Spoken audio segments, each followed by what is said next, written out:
Hello and welcome to this webinar about the two courses called But Will It Work Online?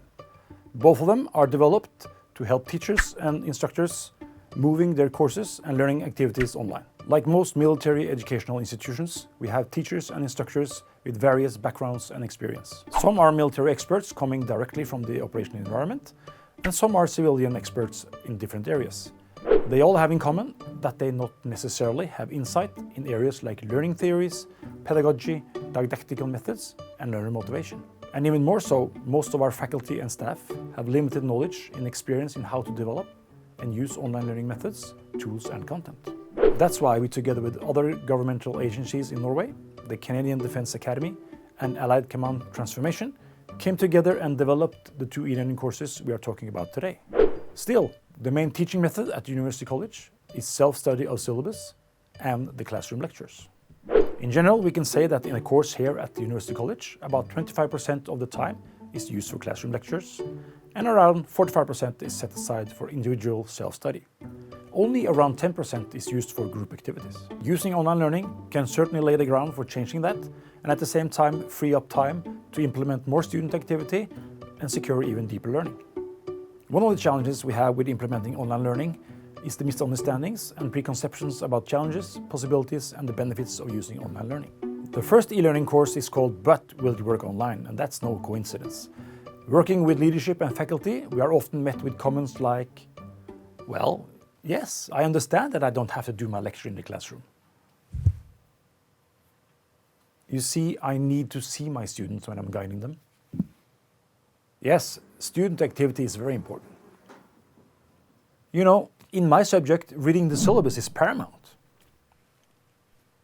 So these are the types of questions and comments we aim to answer in these e-learning courses, and thus remove some of the boundaries for going online.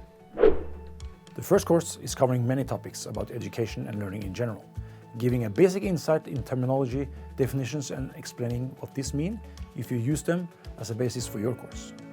So, in But Will It Work Online, everything revolves around the TV show that includes 3 different types of teachers. Led by a TV host, they look at and discusses different topics covered in this course. You want to take a look? Let's go. Do you take full advantage of blended learning? Are you completely sure? Experience or professional specialization isn't always enough to make quality teaching and keep the students active and motivated. You actually need a solid pedagogical foundation that's adapted to the modern needs in a digital life. In Will It Work Online, you will meet 3 stereotypes you probably recognize. Ready to challenge them? Join them in 8 episodes and experience e-learning like you maybe haven't done before. What are you waiting for? Let's hear from a studio. Welcome to Will It Work Online. We're here to see what will work, pedagogically, didactically, digitally, and online. So, panel, what does actually work? Well, that depends on method and approach. On the one hand, you can say... What works is technology. Multiple devices, flipped classroom, shared technologies, gamification, e-learning. What works is traditional learning. But you need technology. It makes it flexible. Isn't the public sector in defense into digital learning these days? We need a theoretical foundation in order to say what actually works. But surely that depends on learning content, the learning arena. Shall we take a look? Well, as you can see, they don't really see everything eye to eye, and that will hopefully give you an understanding and insight in the different aspects of using online learning. So now let's take a look at some of the other online techniques we are using in this course. In the second module, we are talking about different learning theories and using infographics. Here is an example. It's about the consequences of our behavior. If the consequences of one type of behavior leads to me doing more of it, then this consequence or stimulus becomes a reinforcement. If I get cake every time I keep a deadline, for instance, it might increase my punctuality, at least more than if I get punished each time I miss it. But my experience shows that punishment works. Okay. Let's try this out on you. Now, You'll get one question. If you answer it correctly, you get to do something fun. But if you haven't understood and get the question wrong, we'll start the discussion over again. So you really get it spelled out for you this time and learn. Ready? So infographics like this is used throughout the course and is a very nice way to explain terms and definitions. In the next module, we talk about knowledge and how people really learn. And one of the tools we use for that is silent movies in combination with narration. Here is an example. Knowledge is not an absolute truth or unity that can be directly transferred from one person to another, or directly and unchangeably be conveyed from a book to the individual. Knowledge is constructed within the person, helped by existing knowledge and experiences, and in interaction with others. Activities, actions, and experience are necessary for learning and development, trial and error, to use knowledge you've gained. If the other one had supported our poor fellow a bit more, it would have gone a lot faster. Social constructivism and zone of proximal development.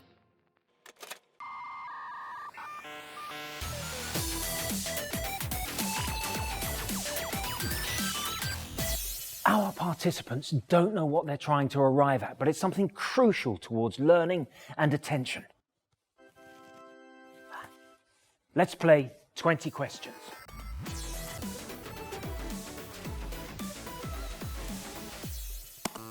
Is it something external to the individual? Both yes and no. Does it affect how the student thinks or performs tasks? Is it the lecturer? It's not that often that a lecture is inside the individual, though. I think you guys need the answer.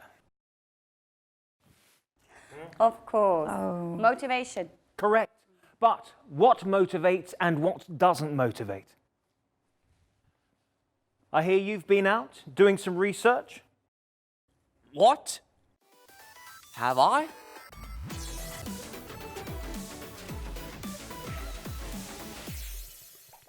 So what do you think? A nice introduction to motivation, wouldn't you say? As you may have noticed, there's a lot of variation in this course. And you get to meet this fella. He's walking around the streets of Oslo and talking to people about motivation. Okay, yes, you're right. He's the star of the show, I guess. See for yourself. A lot could have been done differently. Like what? Well, it's just so typical, right? That you have to learn something you'll never use. And that there's this sturdy man pointing his index finger at his chalkboard who talks and talks and talks. And then I get completely lost. Just because it's boring? Yeah, so awfully boring. Or boring if I don't understand. So it's about coping then? Yeah, maybe it is. I never want to learn or put in extra effort if I don't think I can understand or master. What gives sense of coping then? I can tell you what certainly doesn't. Being uncool. Condescending. I asked a question at work once, and the response was, haven't you understood it yet? Do you think that makes me want to ask questions again, huh? In the module about learning strategies, we get introduced to the gaming tool. But first, let's take a look at the introduction.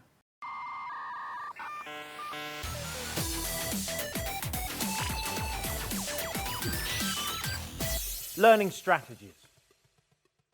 Approaches we use when we're learning something new or a problem needs solving. Or the way we organize the learning content. Learn to learn. How do we do that? Well, there's a lot of apps that will allow you to structure the content, present the content in several ways, or allow you to see the content in a timeline. Strategies work online. The same way one has always learned, actually. Lectures, taking notes and reading, and final tests. Working hard. That's what works. All right. But does that work for everyone? Well, I think it does.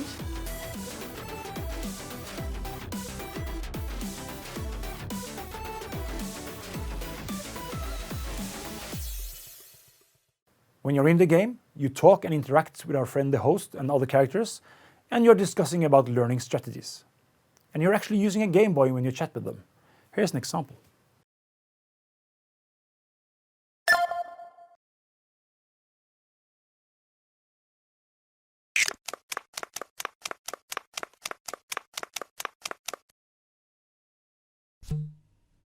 Welcome back.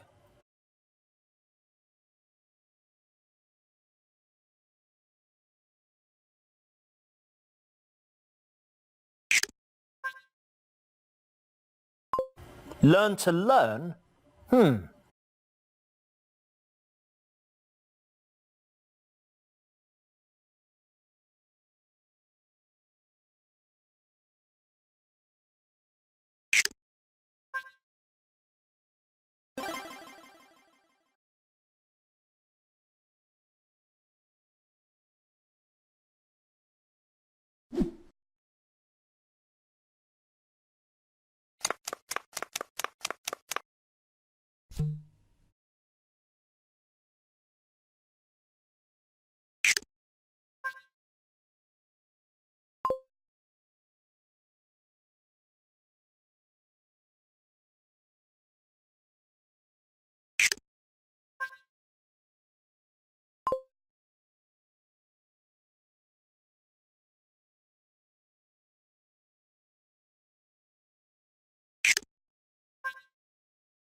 In Module 6, we are talking about the didactical relationship model, a model for planning a course or development of learning content. Here's a taste of it. Really? You need to know who you're dealing with. For instance, if participants or you don't get familiar with the technology, things will not go according to plan unless you've taken it into account. Technical challenges. Sounds familiar? That's usually what I'm afraid of. That I enter the studio and all the technical stuff breaks down. Or that I choose the wrong method. It should have been a report, but I'm here babbling. Or that our discussion is wrong. It doesn't hit home. Or, even worse, the audience doesn't get my jokes. I lose viewers and I'm under par. But how can the didactical relation model help with that? Could you answer, please?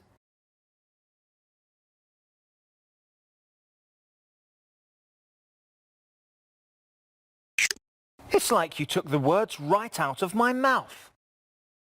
But we're talking about teaching. Look how all the factors are mutually dependent on each other. If you have less teaching time available, maybe you need to adapt the content and the goal. Or can something be gained by choosing a different method or form of work?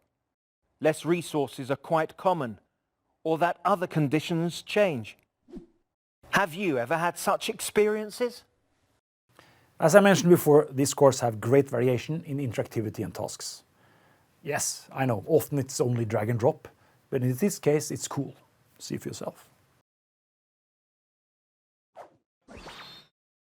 No matter the situation, the model keeps track of everything. Now, try some planning.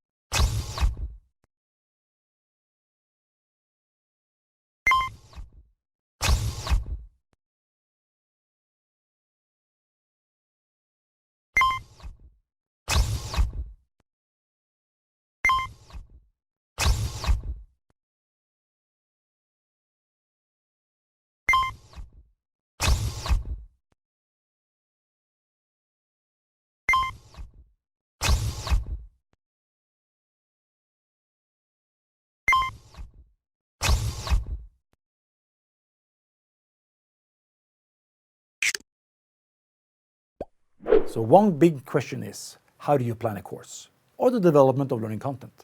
Well, that's the topic of the next module, working practice and teaching methods.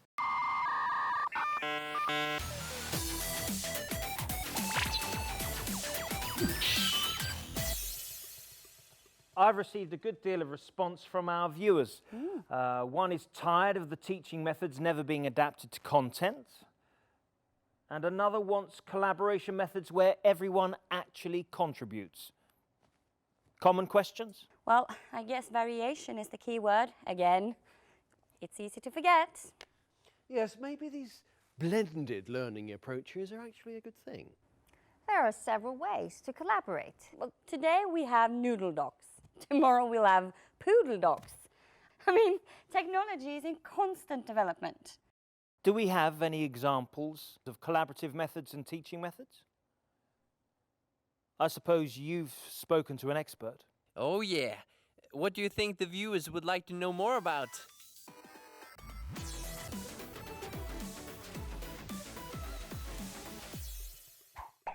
In this module, our friend here are interviewing an expert. He will ask questions based on what you choose, like this. What is problem-based learning? Actually, that's a good question.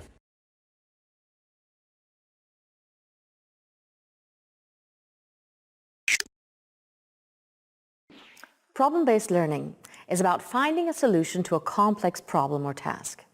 In order to find a solution, the participants have to seek information themselves, interpret and use acquired knowledge and skills. Like what?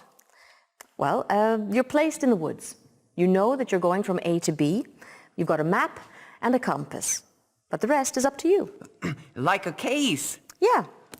A case is usually a given problem or limited situation, often from reality. It's solved within given frames with specific instructions for problem solving. How to get from A to B?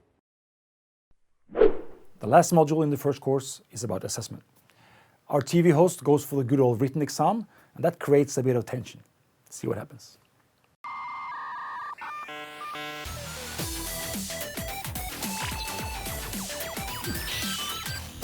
We're here to test and evaluate the participants' knowledge.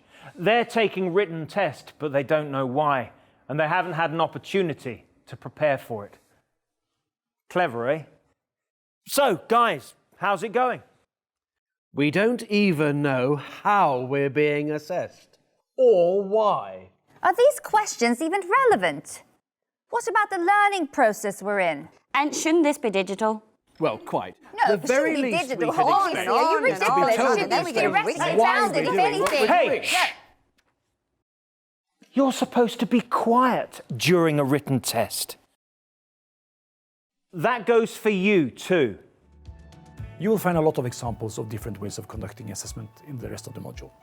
And as you can see, the first course covers the basics in a lot of areas related to learning. The second course, however, is more practical. Our teachers are introduced to an LMS and different types of tools and online methods. Let's take a look at the introduction. Do you remember these? Now they're back, they're digital and ready for online challenges. Are you? You'll meet online and explore the topics together. Group discussions, collaboration online, multimedia, and much more. Give it a try and find solutions. How do you make quality online teaching without spending too much time? That's what we're about to find out. Let's hear from the studio. Welcome back to But Will It Work Online? What works pedagogically, didactically, and digitally in practice? Our studio participants are facing numerous challenges, both practical and digital. The other 5 modules give practical examples on how to get students to participate online. Different teaching methods, online interaction, different tools in multimedia, and online assessment. Again, with a great variation in interactivity and tasks, really challenging our friends along the way with stuff that they have never done before. So this is interaction online. Of course! It works whenever, wherever. I'm in Hawaii. Nice shirt. Is that pineapple juice? Yep, with an umbrella. Coffee. Should we start then? Interaction methods online. What do we do with them? First Most of all, we need a important thing theory is just to behind bear it. in mind. because- Hello? Should we start by stating that it's not beneficial that everyone starts talking at the same time during video calls? Well, then you should provide clear instructions, you know. Let's do a brainstorming. How do we collaborate online? Think about that question for a few minutes, then we'll do a round table.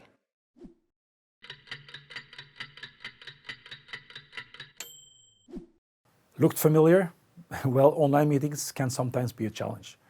Our teachers also get to meet an LMS for the first time. Here it goes. Well, it's not exactly like the commercial, huh? But in order for you to do this, you must practice the methods. You have to experience the advantages and disadvantages of working online. Are we ready to use the learning platform? Yes, it does work online.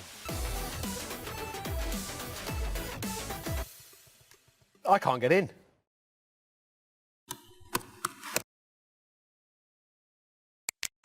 Now you're in, and so am I. Okay. What am I supposed to do with this? We can chat, for instance. What? Look, what am I supposed to do with chat?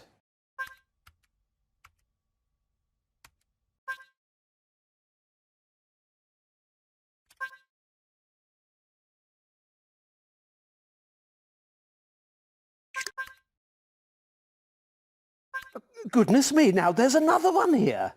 Should I say welcome? You do that. Looks like the person could provide some good contributions as we continue. The second course also addresses some of the pitfalls and bad experiences with online content before we give you insight on how you're supposed to do it. Here's a good example.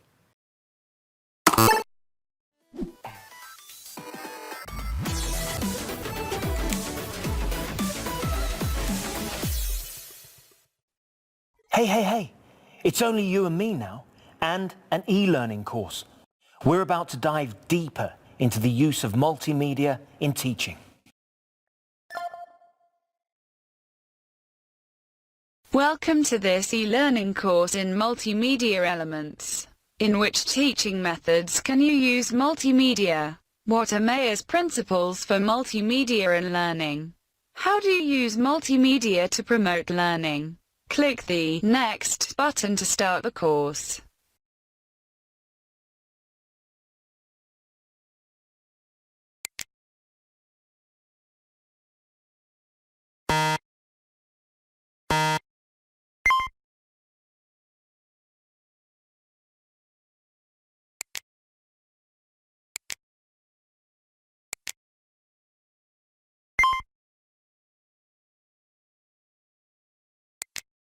So, what do you think of this course? Most of us have had that experience with bad e-learning, and hopefully a course like this can help to promote what's really needed to produce good online learning content. Well, that's all we got time for. I hope you got a good impression on what these two courses cover and how it could be useful for you and your organization. And here's a nice surprise for you. Both courses have been translated into several languages. All SCORM conformant and completely free to reuse.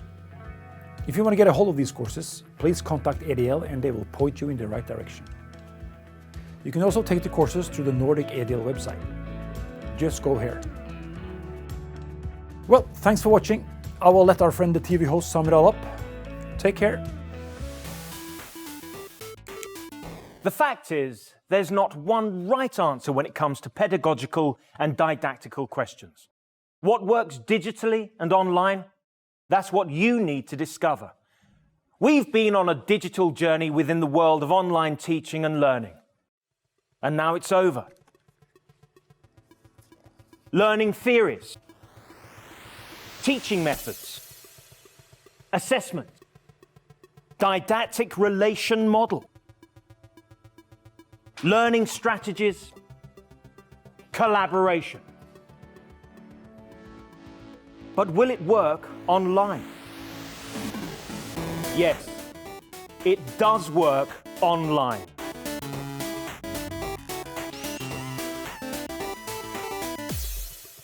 Hey, when do I get my royalties? With my fan base, I should get more, you know? They even want me to go to ITSEC. Hey, where are you going?